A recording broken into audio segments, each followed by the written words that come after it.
오늘 증거한 말씀입니다. 요한복음 1장 9절에서 13절 말씀입니다. 참빛 곧 세상에 와서 각 사람에게 비치는 빛이 있었나니 그가 세상에 계셨으며 세상은 그로 말미암아 지은 바 되었으되 세상이 그를 알지 못하였고 자기 땅에 오매 자기 백성이 영접지 아니하였으나 영접하는 자 곧 그 이름을 믿는 자들에게는 하나님의 자녀가 되는 권세를 주셨으니 이는 혈통으로나 육종으로나 사람의 뜻으로 나지 아니하고 오직 하나님께로서 난 자들이니라. 아멘. 자, 이 말씀을 중심으로 해서요, 예종론이라는 제목으로 오늘 말씀을 살펴보고자 합니다. 지지난 시간부터 요한복음 3장 16절 믿는 자는 멸망치 않고 영생을 얻는다라는 이 부분을 우리가 살펴보고 있습니다. 왜 믿죠? 살려고 믿는다 이 말이에요. 예, 우리가 살려고 믿는다.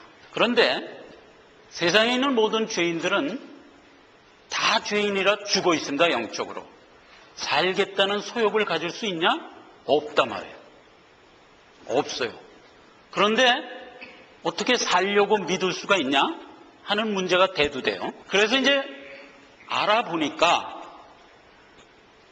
지금 내가 죽어 있다는 것을 누군가 깨닫고 있는 자들이 있다는 거예요. 지금 나는 우리말로 시체구나 하는 것을 깨달아 알고 있는 자가 있단 말이에요. 그런 상태에서 하나님이 복음을 꽝 던져주니까 그들이 살려고 믿었다 하는 얘기예요. 그래서 왜 믿냐? 살려고 믿는다. 그런데 어떻게 믿게 되었냐? 하나님이 택정하여 주었기 때문에 믿게 되었다라는 부분까지 우리가 살펴봤습니다. 즉 하나님이 내적 부르심으로 그에게 성령을 내주시켜줘서 생명 주어 살려놓고 그리고 복음을 꽝 던졌단 말이에요.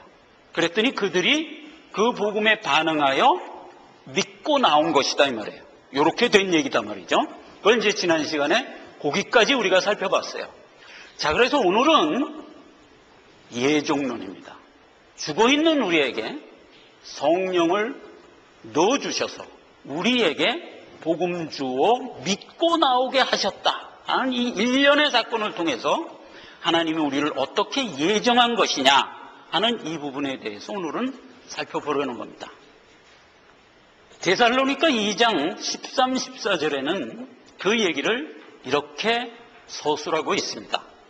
하나님이 처음부터 너희를 택하사 성령의 거룩해 하심과 진리를 믿음으로 구원을 얻게 하심이니 이를 위하여 우리에게 복음으로 너희를 부르사 우리 주 예수 그리스도의 영광을 얻게 하려 함이라 라고 해서 하나님이 우리를 택한 이유와 택하여 우리를 살린 얘기를 이렇게 서술하고 있어요.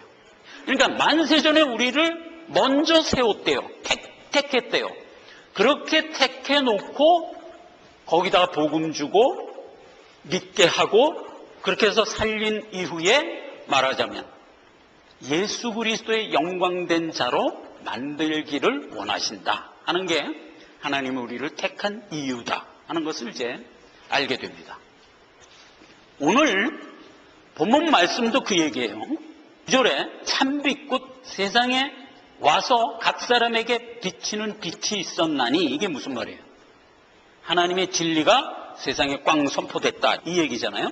그런데 어떻게 됐다는 얘기예요? 10절 11절이 아무도 그 진리를 알아보는 자가 없더라 이게. 세상이 그를 알지 못하고 자기 땅에 왔는데도 자기 백성이 영접지도 않고 이렇게 됐단 말이에요. 이게 실상이죠. 그런데 그런 가운데 영접하는 자가 있더라는 거예요. 이게 지금 여기서 갈리는 거죠.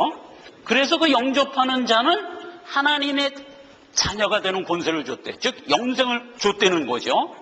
그러면서 그 이유를 13절에 이렇게 얘기하는 겁니다. 이는 이렇게 된 것은 너희의 육정이나 혈통으로 된 얘기가 아니다. 즉 사람의 의지로 된 얘기가 아니다 이 말이에요. 그럼 뭐냐? 하나님께로부터 났기 때문이다. 이렇게 결론이 되는 얘기잖아요. 자, 그래서 이제 이 얘기가 예정론을 분명하게 우리에게 알려주는 백미와 같은 구절이에요. 그래서 이제 오늘 예정론을 살펴보고자 하는 겁니다. 하나님이 뭘 예정했을까? 두 가지를 예정했습니다. 첫째, 자기의 아들들을 예정했어요. 그래서 이제 그 얘기가 에베소서 1장 3절로 6절에 이렇게 기록되어 있습니다. 찬송하리로다 하나님 곧 우리 주 예수 그리스도의 아버지께서 그리스도 안에서 하늘에 속한 모든 신령한 복으로 복 주시되 4절 곧 창세전에 그리스도 안에서 우리를 택하사 우리로 사랑 안에서 그 앞에 거룩하고 흠이 없게 하시려고 그 기쁘신 뜻대로 우리를 예정하사 예수 그리스도로 말미암아 자기의 아들들이 되게 하셨으니 6절 이는 그의 사랑하시는 자 안에서 우리에게 거저 주시는 바 그 은혜의 영광을 찬미케 하려 함이라. 이렇게 돼 있어요. 자, 그러니까 누구를 예정했다고요? 자기 자녀들을 예정했다고요? 근데 언제 예정했다고요? 여기 4절에 창세전에, 만세전에 예정했다 이거예요. 근데 예정한 이유가 뭐라고요? 하나님의 영광이 되게 하려 합니다 이 말이에요. 그래서 이제 우리를 예정한 내용이 이렇게 돼 있어요. 요한복음 15장 16절에는 이 이야기를 아주 직설적으로 이렇게 설명을 하고 있습니다. 예수님이 한 얘기예요. 너희가 나를 택한 게 아니요 내가 너희를 택하여 세웠나니 이는 너희로 가서 과실을 맺는 자 되게 하려 합니다. 우리는 인식하기를 내가 믿어서 구원 얻었다 이렇게 인식해요. 우리는 누구나 그렇게 인식하도록 하나님이 만드셨어요. 그래서 우리는 그렇게 인식을 하지만 영적 실상은 어떻게 돼 있다? 너희가 나를 택한 게 아니라 내가 너희를 택했다. 이렇게 돼 있는 겁니다. 사도행전 13장 48절에는 이방인들이 듣고 기뻐하여, 여기서 이방인이 누구죠? 죄인들이에요. 그렇죠? 죄인을 대표하는 말이 이방이네요. 그러니까 죄인들이 듣고 기뻐하여 하나님의 말씀을 찬송하여 영생 주기로 작정된 자는 다 믿고 나오더라. 이렇게 된 얘기예요. 그러니까 언제든지 복음이 선포됐을 때 아멘하여 나온 자들이 누구라? 하나님이 만세전에 영생 주기로 택정된 자들이 믿고 나오더라 하는 얘기예요. 그래서 이제 성경을 보면 하나님이 예정한 자가 다 믿고 나온다는 얘기가 너무나 많이 있어요. 근데 이제 우리가 그걸 자꾸 놓치죠. 왜 놓치는지 아십니까? 애당초 인식을, 내가 믿고 나올 때 인식을 내가 결단하여 믿었거든요. 그래서 나는 무슨 인식을 하냐? 내가 믿기로 했어 하고 믿었기 때문에 거기에 언제나 가장 큰 포인트가 있다고요, 우리에게는.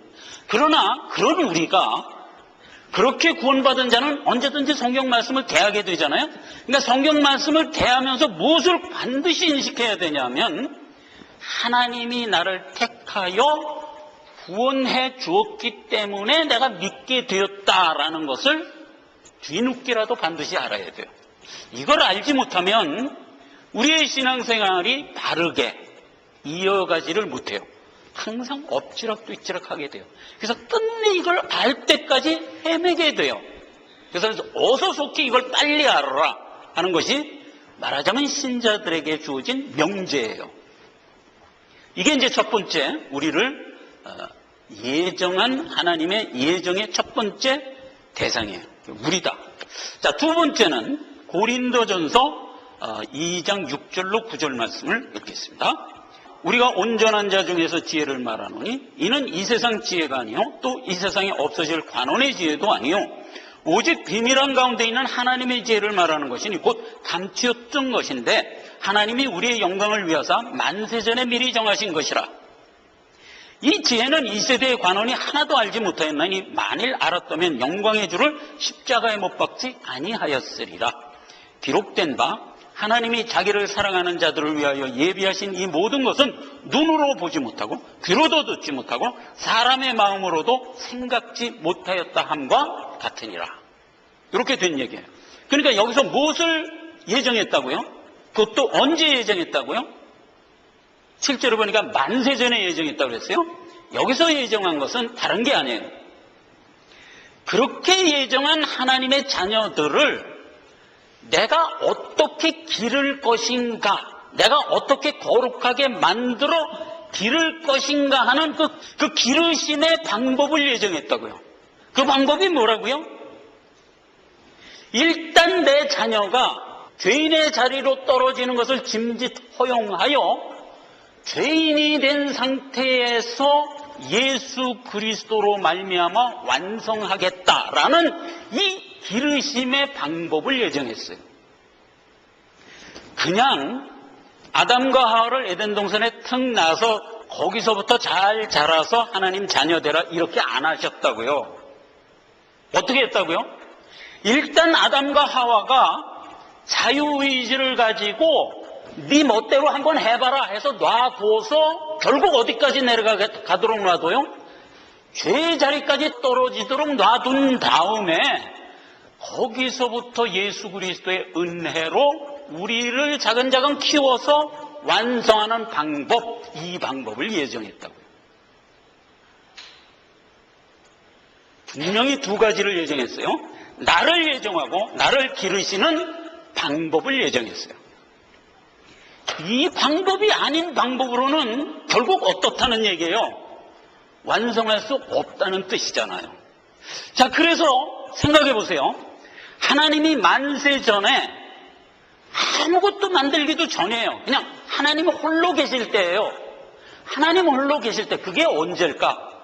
우리는 몰라. 그건 그냥 만세 전이라고만 하는 거예요. 그 만세 전에 하나님이 뭐부터 세워놨어요? 김은수를 내가 구원할 거야. 이거부터 세워놨다니까. 각각 정하셨다고요. 그렇게 정해놓고 반드시 내가 십자가 대속에 의하여 죽음으로써 완성되는 방법으로 완성할 거야. 이렇게 예정을 했다고요.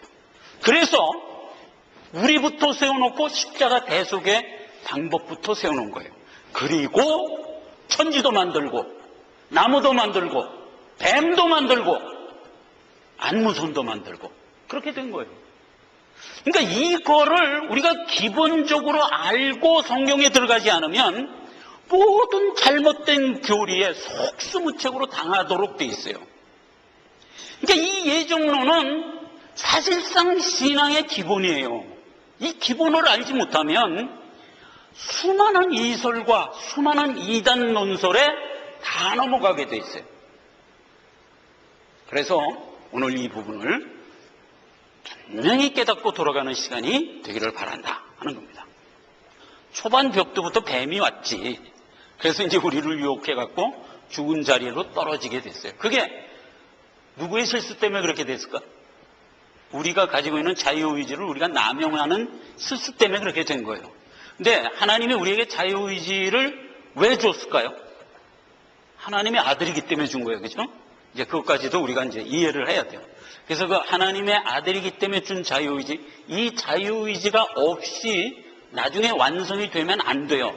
그러니까 이 자유의지는 그 자유의지로 사단에 속아서 죄 중에 떨어지는 불상사가 생길 거가 우려돼서 자유의지를 안 주면 안 돼요.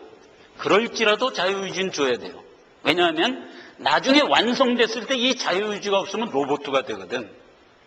자녀로서의 그 격이 안 되죠. 하늘에 있는 천체를 생각하면 알 수 있어요. 태양. 그럼 모르는 거야. 하나님이 하라는 것만 하는 거야. 밤낮 뺑뺑뺑뺑 또 고일만 하는 거예요. 그렇죠? 달은 밤낮 고일만 하는 거예요.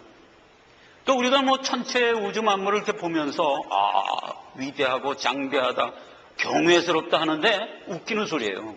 그거는 로봇이에요, 로봇. 그러니까 하나님이 설계한 대로만 움직이는 것 이외에 아무것도 할 줄 모르는 거예요. 그래 갖고는 안 된단 말이에요. 하나님의 성품을 받아야 돼요. 그러니까 하나님의 성품이 뭐예요? 자기 마음의 원대로 역사하는 자란 말이에요. 그런 자로서 완성이 돼야 돼요. 그렇기 때문에 자유의지는 우리에게 필수인데 그 자유의지가 죄의 자리까지 떨어질 수 있는 속성을 가지고 있다니까. 그럼에도 불구하고 하나님이 우리를 그렇게 예정하는 거예요. 그래서 죄의 자리에 떨어졌잖아요. 떨어진 우리에게 하나님이 오셔서 내적 부르심으로 일단 우리를 살립니다. 이건 하나님 혼자 한 일이기 때문에 우리가 인식도 못해요. 인식도 못해요. 그러니까 언제 성령이 내 안에 내주했는지 우리는 아무도 몰라요. 다만 우리는 죽어있는 상태에서 태어나서 자기도 모르는 사이에 성령이 내 안에 내주하고 있는 상태가 된 거예요. 그 상태를 성경은 이렇게 우리에게 알려주고 있습니다. 마태복음 13장 16절입니다. 너희 눈은 봄으로 너희 귀는 듬으로 복이 있도다 이렇게 얘기해요. 근데 이 말이 무슨 말 끝에 줬는지 알아요? 세상에 있는 모든 죄인에 대한 정의를 하는 말 끝에 이 말을 줬어요. 그러니까 세상에 있는 모든 죄인은 어떻다는 얘기예요? 눈이 있어도 보지 못하고 귀가 있어도 듣지 못한다.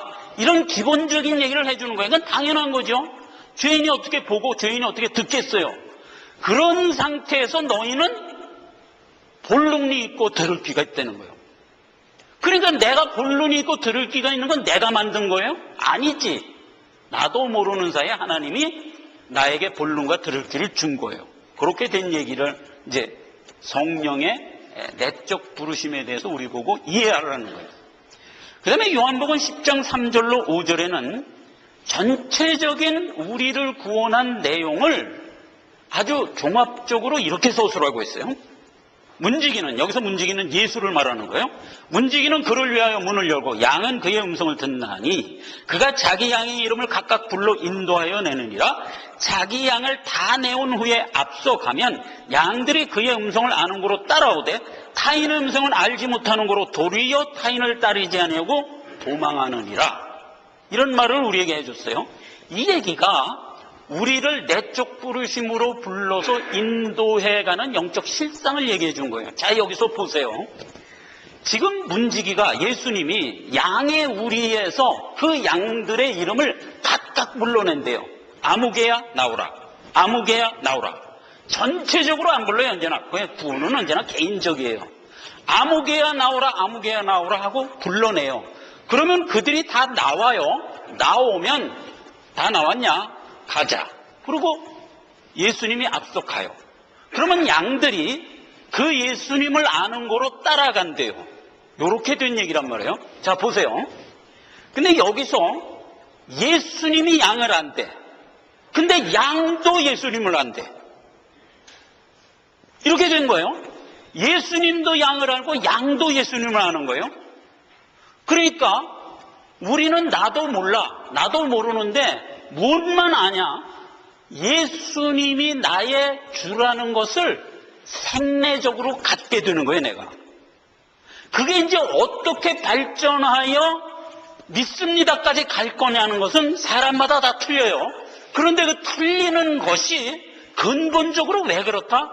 하나님이 나에게 내적 부르심으로 성령을 넣어줬기 때문에 그것에 의하여 우리는 자연히 내 목자를 아는 거예요. 그런데 내 목자가 아닌 다른 자가 와서 나를 부르면 어떻게 되냐? 양들이 그 사람을 알지 못하는 고로 따라가지 않고 도리어 도망한대요. 이렇게 된 영적 실상이란 말이에요. 자, 그래서 이 얘기를 종합해서 우리가 한번 생각을 해보세요. 나를 놓고 생각을 해보세요. 저 같은 경우는 우리 집안 전체가 절에 다니던 사람이요. 그런데 어떻게 하고 집 앞에 있는 어떤 교회를 나가게 됐어요. 그래서 그 교회에서 잘 신앙생활을 할 것 같은데 또 안 되더라고. 어떻게 갔는데 또 집 옆에 있는 장로교를 가게 됐어요.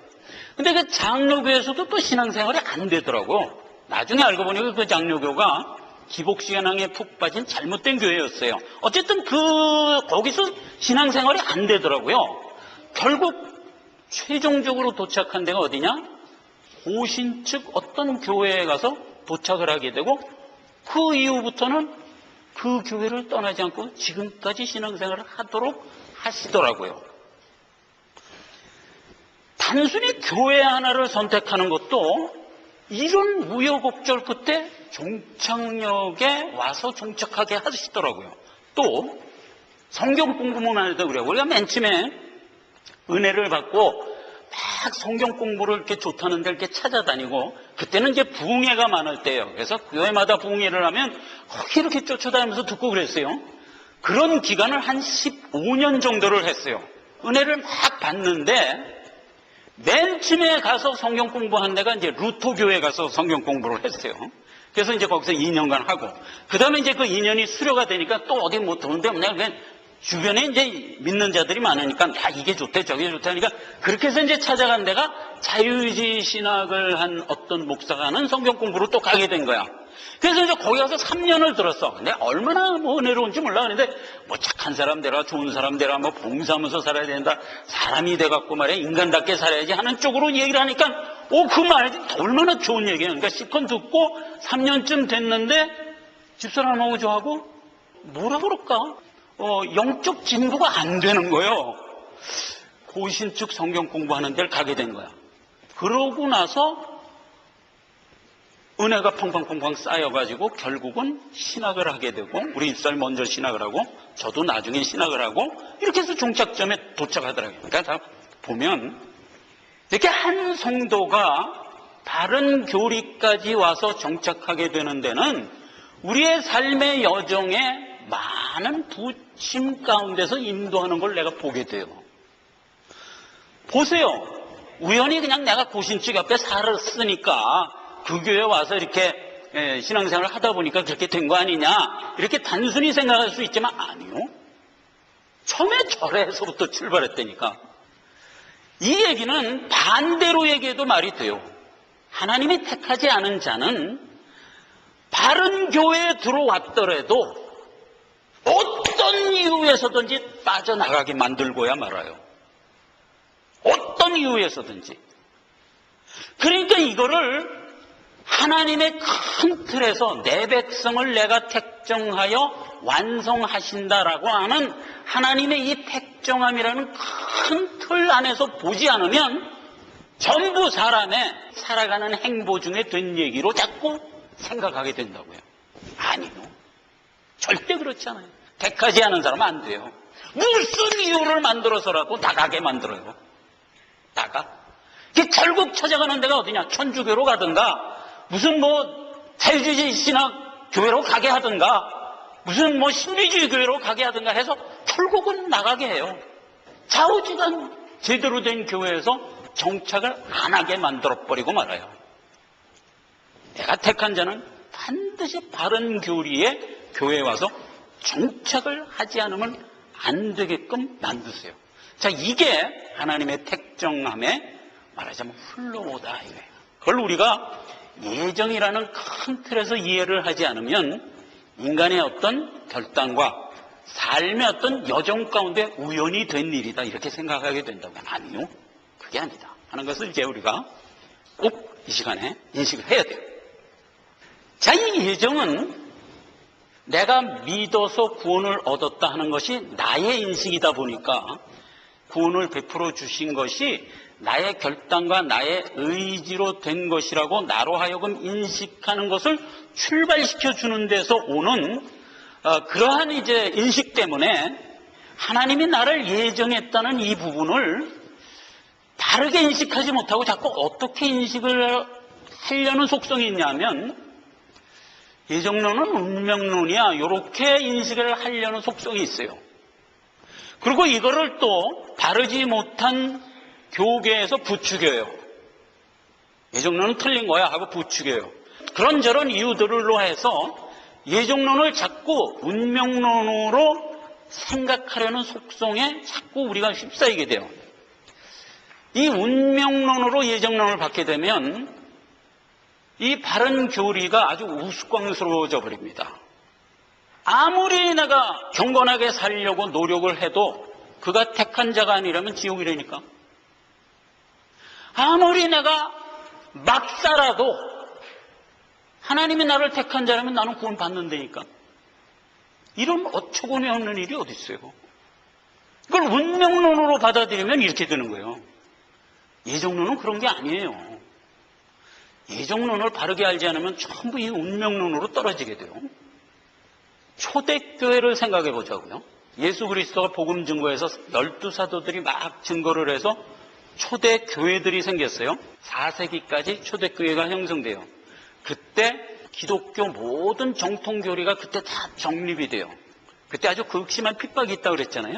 어느 정도로 심한 핍박이 있냐면은 예수 믿으면 그냥 무조건 잡아다 죽이니까 전부 지하 카타콤으로 숨지 않으면 갑바도기아 같은 데는 전부 암혈로 다 숨어버렸어요. 그렇게 해서 300년 이상을 살게 돼요.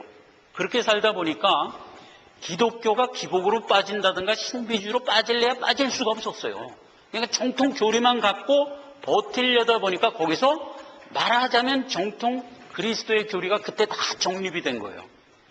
그렇게 해서 초대교회가 견지한 교리가 뭐냐?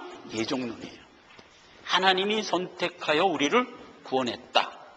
그래서 나는 이 길을 하나님만 의지하여 가지 않으면 안 된다라는 신앙을 견지해서 그 수많은 강포를 이기고 신앙을 지켰던 거예요.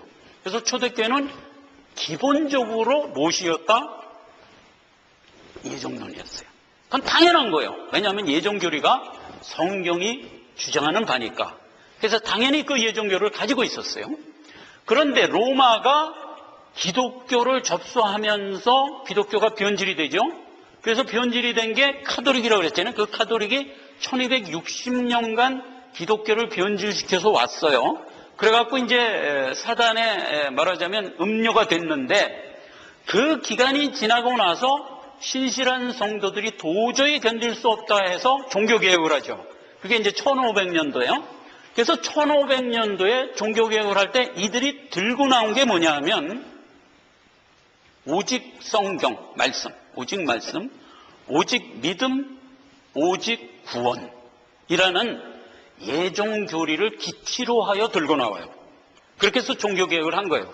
그래서 종교개혁의 대표적인 첫 번째 주자가 루터예요. 그리고 쯔빙글리, 칼빈이에요. 그렇게 세 사람을 우리가 꼽을 수가 있어요.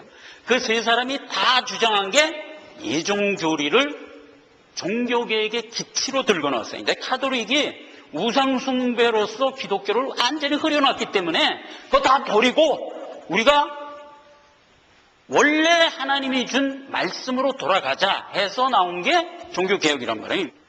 자, 그래서 루터 같으면 이렇게 주장을 했어요. 하나님이 우리를 예정했다고 하는 것은 절대로 인간의 질문사항이 아니다. 이걸 주장하고 나왔어요. 이거는 당연한 거다. 그냥 받아들여야 되고 이해가 안 되면 노력해라. 이렇게 된 거예요. 그렇게 해서 이제 루터는 그걸 주장했어요. 예정을 질문하지 마라. 이렇게 된 거예요. 그때는요, 신앙이 비신앙이냐 신앙이냐 갖고 목숨이 왔다 갔다 할 때야, 그때는. 그렇기 때문에 예를 들어서 루터도 예정을 들고 나와서 깐죽거리는 사람은 용서를 안 하는 거야. 그때는 그 분위기가 그럴 때예요. 그러니까 그렇게 이제 엄연할 때예요. 그래서 이제 루터는 그렇게 주장을 했어요. 그 다음에 쯔빙글리도 구원의 절대적인 제1원인이 예정이다. 이렇게 주장을 했어요. 그러니까 이것도 바른 주장이에요. 그 다음에 이제 칼빈도 구원의 절대 주권은 인간에게 없고 하나님께 있다. 이렇게 된 거예요. 그러니까 그것도 이제 예정교리의 바른 주장을 한 거예요. 그래서 이 세 종교개혁의 주역들이 다 예정교리를 표방했어요. 그래 나서 한 150년쯤 흐른 후에 이단이 딱 생겨난 거예요. 아니다.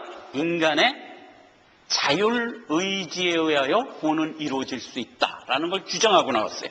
그래서 그거를 나중에 알미니안주의라고 그래요. 그래서 이 알미니안주의, 그러니까 인간의 의지로 구원을 얻을 수 있다는 것을 교리를 들고 나오기 시작했어요. 그래서 이들이 먼저 5개의 교리를 들고 딱 나와버렸어요. 그거를 이제 리몬스트랜스 그래갖고 나중에 붙이기를 항론 그랬어요. 왜 항론이라고 그랬냐면은 종교개혁의 모든 교세는 복음주의였거든. 하나님이 우리에게 택정함을 허락해줘서 구원을 얻는다는 것이 기조였거든요. 그 기조를 반박하고 나왔어요. 그래서 항론이 된 거예요. 리몬스트랜스라는 제목을 딱 붙여서 5개를 얘기했어요. 그 5개는 제가 제목만 얘기합니다. 하나님이 우리를 선택한 것은 우리의 어떤 선한 구속을 보고 선택했다. 조건 선택. 두 번째, 속죄는 인간 모두를 하나님은 속죄하기 위하여 십자가에 못 박아 죽이셨다. 이렇게 이제 보편 속죄를 했고요. 그 다음에 인간은 죽은 게 아니고 다만 부패하고 무능하게 됐던 것이다. 와, 이게 벌써 섬찟한가요? 인간은 죽은 게 아니다. 그냥 다만 부패하고 무능한 것뿐이다. 그 다음에 인간은 성령을 거스릴 수 있다. 인간의 의지가 성령을 이길 수 있다. 이거는 단편적으로 보면 맞는 얘기예요. 성경은 우리에게 늘 이렇게 얘기합니다. 성령을 거스리지 마라. 성령을 소멸하지 마라. 이렇게 얘기해요. 그러니까 우리의 자유의지, 하나님이 우리에게 주신 자유의지는 어디까지 가능해요? 하나님을 대적하고 사단을 순종하는 데까지 가능했었잖아요. 그렇게 해서 구원을 받았어도 우리의 몸은 그냥 죄된 몸을 입고 살기 때문에 항상 우리는 하나님에 대하여 반항을 하려고 그래요. 그런 속성이 우리에게 있기 때문에 성경은 구원받은 우리에게도 늘 그걸 교훈하는 겁니다. 성령 소멸하지 마라. 성령을 대적하지 마라. 이런 얘기를 언제나 교훈으로 주죠. 그러니까 단편적으로 보면 맞는 얘기예요. 그러나 하나님은 그러한 가운데 우리를 끝까지 인도하여 완성하고야 말죠. 결국 누가 이겨요? 성령이 이기는 거예요. 그런데 얘네들은 인간이 성령을 이긴다. 단편만 보고 이런 교리를 딱 세운 거예요. 그 다음에 이제 마지막으로 그러니까 구원은 확증할 수 없다 이렇게 되는 거예요. 구원의 불확실성. 구원을 받았다 하더라도 나중에 그는 얼마든지 타락할 수 있다. 이렇게 교리를 정해버린 거예요. 어떤 의미에서 이것도 맞아요. 이것도 우리가 신앙생활을 하면서 부침을 하죠. 그러니까 은혜를 받고 쭉 가다가도 뚝 떨어지기도 하고 다시 깨닫고 가고 또 떨어지고 이러면서 결국 완성이 되는 거거든요. 그러니까 이런 트렌드의 한 단면만을 보고 이런 교리를 세운 거예요. 그러니까 사람들이 팡팡 이해하기가 좋은 거라. 바로 나를 얘기하는 듯 하거든. 그러니까 이해하기 좋은 거니까 확 받아들인 거예요. 그래갖고 세상의 초대교회 종교개혁 세력이 그냥 막 무너져 나가는 거예요. 이 교리가 더 좋거든. 그래갖고 교세가 막 이렇게 커지니까 뒤늦게 예정교리를 수송하고 있는 이 교회에서 뒤늦게 구원의 5대 교리를 정하게 돼요. 그래서 사실은 구원의 5대 교리는 정할 필요가 없어요. 그냥 성경 그대로야. 그런데 얘네들이 쓸데없는 교리를 들고 나왔기 때문에 할 수 없이 거기에 어떤 교훈적 차원에서 구원의 5대 교리를 안 만들 수가 없다. 그래서 만든 게 구원의 5대 교리예요. 그래서 이제 구원의 5대 교리는 여러분 영어로 외우면 더 좋아요. Total depravity of human, unconditional election of God, limited atonement of Christ, irresistible grace of Holy Spirit, perseverance of saint. 이렇게 돼 있어요. 그래서 첫 글자만 따면 튜립이에요. T-U-L-I-P. 그래서 튜립. 신학도들이 이렇게 외웁니다. 죽어도 잊어버릴 수가 없지. 이렇게 해서 이제 구원의 5대 교리가 있는 거예요. 전적 타락이다. 무슨 인간의 부패 무능이 아니라 우린 처음부터 죽었던 거다. 그 다음에 하나님은 하나님의 절대 주권으로 우리를 선택하는 거지 우리의 무슨 좋은 구속을 보고 선택하는 게 무조건 선택이다. 그리고 그리스도는 그렇게 선택한 내 백성을 구원하기 위하여 십자가에 못 박혀 죽으신 것이다. 그러니까 내 백성을 위한 십자가 대속이지 모든 만인을 위한 게 아니다. 제한 속죄. 그 다음에 성령의 불가항력적 은혜. 당연한 거죠. 그리고 마침내 우리는 완성을 안 할래야 안 할 수 없다. 왜? 하나님이 시작한 일인데 어떻게 하나님이 실패를 하냐. 그래서 이제 성경은 늘 하는 얘기가 그거예요. 내가 택한 자는 하나도 잃지 않는다. 이게 일관된 성경의 기조예요. 내가 택한 자는 하나도 잃지 않는다. 다 완성하고야 만다 하는 거예요. 그럼이기 때문에 성경의 궁극적 구원인 거예요. 이렇게 해서 5대 교리가 확정이 된 겁니다. 자, 초대교회나 종교개혁 세력들이 예정론을 표방했어요. 그것은 그들이 만든 교리가 아니라 원래 성경에 있는 걸 갖고 그대로 적용하여 편안하게 신앙생활을 하고 있었던 거예요.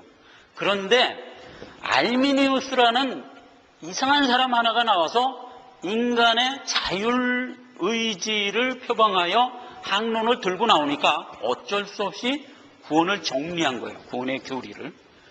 그렇게 정리를 하고 이들이 이제 나갑니다. 루터, 쯔빙글리, 칼빈이 나갑니다. 자, 그런데 교세가 지금 막 백중된 거야. 그래서 알미니안주의가 막 더 커져. 막 더 커져. 그리고 정통이 교리가 막 안 크는 거야, 여기에 비해서. 좀 위기감이 있었던 거야, 이제 교계에서. 그래갖고 맨 처음에 루터교의 후예들이, 루터는 이제 그렇게 해서 죽었어요. 죽고 이제 1600년경에 루터교의 후예들이, 야, 이러다가는 우리 루터교가 왜소하게 돼갖고 이제 존재감이 없어질지 모른다. 그래서 안 되겠다 해갖고 선교 전략을 세웠어요. 그래갖고 선교 전략을 막 세워서 믿으세요, 믿으세요 이러면서 막 나가다 보니까 뭐에 호소를 하게 돼요? 인간의 의지에 호소가 되죠. 그러니까 우리의 전도는 인간의 의지에 호소할 수밖에 없어요. 그러니까 사람들 보고 믿으세요, 결단하여 믿으세요 이렇게밖에 얘기할 수 없는 거예요. 그럼 뭐 할 수 없어요. 그렇게 해서 일단 믿게 하고 그 다음에 차근차근 교리를 가르쳐줘야지 처음부터 예정한 거야, 믿어야 돼 뭐 이래가지고는 무슨 말인지 못 알아듣거든. 그러니까 이제 일단 믿으세요, 믿으세요 하는 건 당연한 얘기예요. 그러니까 알미니안주의의 교회도 믿으세요, 결단하세요, 오늘 초인에 응하세요 하면서 얘기하고, 루터교도 그러고 서로 그러다 보니까 뭐 색깔이 없어진 거야. 그러다 보니까 루터교도 막 부흥을 하거든. 이게 기분이 좋으라. 그래갖고 교리를 약간 수정을 했어. 어떻게 수정했냐? 인간의 결단이 구원의 가장 중요한 포인트다 하고 수정을 해버린 거야. 세상에. 결국 알미니안주의가 주장하는 자율의지를 더 큰 포인트로 툭 두게 됐어요. 그래서 이제 복음주의라고 그럽니다. 루터, 쯔빙글리, 칼빈을 복음주의라고 그러는데, 이 복음주의가 말하자면 알미니안적 색채를 띠게 된 거예요. 그렇게 색채를 띠게 된 거예요. 자, 그리고 쯔빙글리도 마찬가지예요. 구원의 제일 원인이 예정이다 이렇게 주장을 했는데, 그렇게 해갖고는 교세가 안 크거든. 그래갖고 이제 나온 얘기가 뭐냐면, 예정은 예정인데 예지예정이다 이렇게 주장을 하기 시작한 거예요. 여러분, 예지예정이라는 말 많이 들어봤죠? 오늘 그거 제가 말씀드립니다. 예지예정. 그러니까 하나님이 예정을 하긴 했는데 복음에 대하여 인간이 어떻게 반응하는가를 보고 아멘으로 나오는 자들을 하나님이 미리 예지하여 그들을 예정했다 이렇게 된 거예요. 그러니까 예정은 예정인데 예지예정이다. 여기서 아주 큰 두 가지 문제가 생깁니다. 첫째, 예정을 만세전에 했다고 그랬잖아요, 성경은. 그러는데 예지예정이 되면 타락 후 예정이 되거든요. 타락해서 우리가 죄인으로 떨어져 있는데 하나님이 진리의 복음을 탁 던지니까 많은 사람들이 안 믿어. 근데 그 중에 어떤 사람들이 아멘하고 나오더란 말이야. 하나님 그걸 아시고 10명 중에 안모선이가 아멘할 걸 아시고 그 안모선을 택했다는 거예요. 미리 예지하고 그렇게 할 거를 미리 알고 택했다는 거예요. 그러니까 타락 후 예정이 되는 거예요. 만세전 예정이 아닌 거예요. 그게 첫째 문제고, 또 두 번째 문제는 뭐냐? 다 믿을 수 없는 조건 하에서 나는 아멘하고 나왔기 때문에 그게 나의 공로가 돼요. 구원은 전적으로 누구의 결과죠? 하나님이 나를 택하여 생명 준 거잖아요. 그냥 거듭나게 해준 거잖아요. 어떻게 송장이 살아나라 그래. 그냥 하나님이 살려준 거잖아요. 그러니까 공로가 나한테 전혀 없어야 된다니까. 그런데 예지예정은 내가 아멘하고 나온 걸 하나님이 귀히 보고 나를 선택한 거기 때문에 그 나의 아멘이 나의 공로가 된다고요. 이런 교리적 모순에 빠져버리게 됐어요. 그래서 이 제대로 된 복음주의가 알미니안주의라는 이 엉뚱한 논리가 막 발전을 하는 것을 보고 결이 나갖고 나도 선교를 열심히 해야지 하는 것까지는 좋은데 그만 내 교리에 색깔을 넣어버렸단 말이에요. 그래서 변질을 시켜버린 거야. 그러니까 이제 칼빈 쪽에서는 또 어떻게 됐냐? 가만 보니까 루터, 쯔빙글리, 칼빈은 다 같은 동지였거든. 그랬는데 루터가 슬쩍 그걸 나중에 이제 영어로 뭐라 그러냐면 콩콜디아라고 그래요. 조화롭게 했다. 조화롭게 신앙생활을 해야 된다. 그래갖고 말하자면 인간의 결단을 쓱 중시하기 시작했단 말이에요. 그러니까 칼빈 측 그 교회에서 마음에 안 드는 거야 그게. 어쨌든 구원에 대해서는 하나님의 절대 주권이다. 이걸로 해석해 갖고는 안 되겠다. 그래갖고 그때 이제 칼빈도 죽고 다 죽었을 때요. 칼빈의 후예들이 안 되겠다. 그냥 복음주의 해갖고 두루뭉실해서 우리가 다 한 테두리 안에 있었는데 우리를 일단 분리하자. 쟤네들하고 구분해야지 안 되겠다 해서 분리해서 나온 게 프리스비터리안이에요.